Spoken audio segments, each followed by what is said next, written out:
পরে আর অপরাধ করা যাবে না।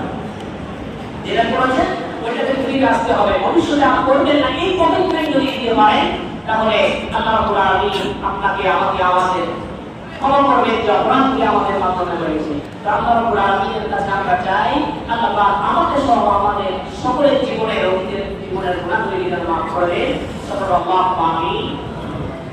সর্বশেষ যে কথাটি বলতে চাই, হুজুর এখানে চলে এসেছেন, আমি আর কথা বলতে চাই না, তবে এইটুকু বলে শেষ করি যে আমাদের সৌভাগ্য, আমাদের আসলে কপাল অত্যন্ত কি বলবো উন্নত উঁচু, বা আমরা হচ্ছে অনেক মর্যাদাবান যে এইরকম একজন খতিবকে আমরা পেয়েছি, যিনি মুস্তাদুল আহসান, হাজার হাজার আলেমের তিনি উস্তাদ, তিনি একজন শিক্ষাবিদ, পাশাপাশি সমাজ সংস্কারও করলে ভুল হবে না।